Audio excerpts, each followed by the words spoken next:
రా, నువ్వు మీ నాన్న దగ్గర ఉండి కష్టపడుతుంటే నేను చూస్తూ ఊరుకోలేను. రా. ఆ రోజు వాళ్ళతో వెళ్ళడానికి ఇష్టపడని చిన్న కూతురు శశిని రోహిత్, లత కలిసి బలవంతంగా వాళ్లతో లాక్కెళ్లారు. బాలరాజు ఆ విషయం గురించి పక్కనే ఉన్న పోలీస్ స్టేషన్లో కంప్లైంట్ కూడా ఇచ్చాడు. రోహిత్ వాళ్ళ స్నేహితుల బెదిరింపులే ఆ కంప్లైంట్ వల్ల బాలరాజుకు ఆ రోజు దక్కినవి. నిజానికి నాన్న చేసిన అప్పులు తీర్చడానికి నేను సినిమాలోకి వచ్చింది.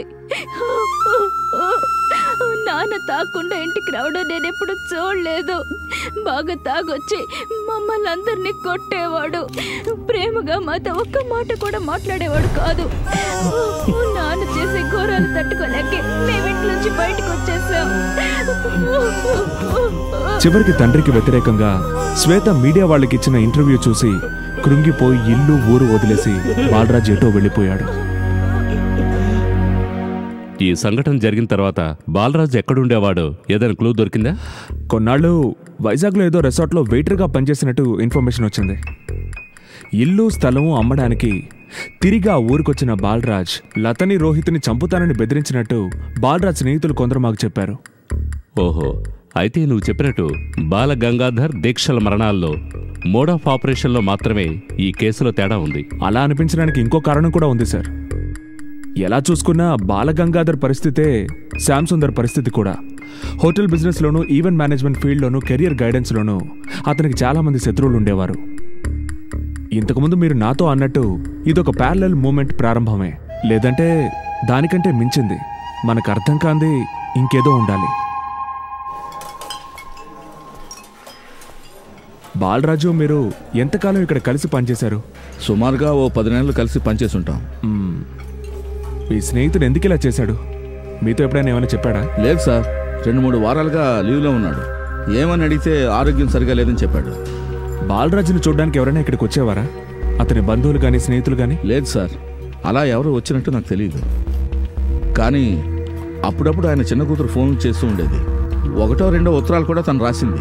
అందులో ఒక ఉత్తరాన్ని నేను కూడా చదివాను. ఏం రాసింది అందులో? అమ్మ, మామయ్య బలవంతంగా నన్ను సినిమాల్లో నటింపజేయాలని చూస్తున్నారని, అందుకు నువ్వు ఒప్పుకోవద్దు నాన్న అని రాసిందండి. కేసు పెట్టైనా సరే, వాళ్ళని చంపైనా సరే అమ్మాయిని తీసుకొచ్చేస్తానని ఆ రోజు బాలరాజ్ చెప్పి వెళ్ళాడు సార్. ఇతరులకి తలనొప్పి కలిగించడం కాదు పోలీసుల పని. పోతే ఎవరికైనా ఏదైనా హాని జరిగితే అడగాల్సిన విషయాలు అడిగి తీరతాం, తెలుసుకోవాల్సిన విషయాలు తెలుసుకుంటాం. ఇక్కడిప్పుడు మీరు తెలుసుకోవాల్సిందేమిటి? ఎందుకు బాలరాజ్ ఎందుకు ఇలా చేశాడు? ఆ ప్రశ్న అడగాల్సింది నన్నా? 19 సంవత్సరాలు బాలరాజ్తో కాపురం చేసిన మిమ్మల్ని కాకుండా ఇంకెవరిని అడగమంటారు ఈ ప్రశ్న? హలో, అర్థం లేని ఆవేశంతో పిచ్చి పిచ్చిగా ప్రవర్తించే వాళ్ళ గురించి చెప్పాల్సిన అవసరం మాకేక లేదు. అది తెలుసుకోవాల్సింది మీరు. అందుకే గవర్నమెంట్ వాళ్ళకి జీతాలు ఇచ్చేది. వచ్చాడు పెద్ద ఏగేసుకుంటా ఎంక్వైరీకి.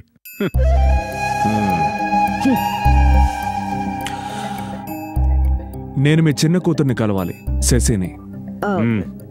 తనకి లేదు. ఇప్పుడు తన్ని హాస్టల్లో ఉంచి చదివిస్తున్నాం. మరి శ్వేత? తను మెడ్రాసులో షూటింగ్లో బిజీగా ఉంది. ఇప్పుడు చూడటం కుదరదు.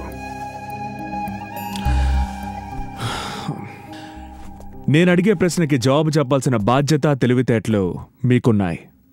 అయినా మీరు నోరు తెరవకుండా ఉన్నారంటే అనవసరమైన విషయాల్లో తలదూర్చి చెత్తవాగుడు వాగుతున్న ఈ లుచ్చ నా కొడుకు నేను ఇస్తున్న వార్నింగ్ ఇదే.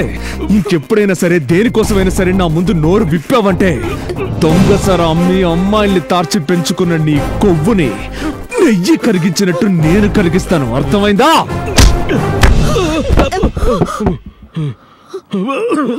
ప్రస్తుతానికి ఎంక్వైరీని నేను ఇంతటితో ఆపేసి వెళ్తున్నాను.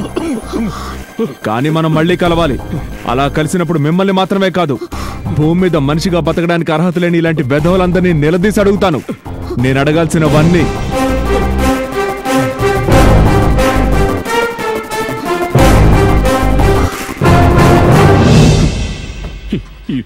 ఇల్లు కాబట్టి ఊరుకున్నా, లేదంటేనా?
చెప్పరా. జగదీష్, పెద్దాపురం జగదీష్, అతనే ఆ పిల్లని తీసుకొచ్చాడు సార్.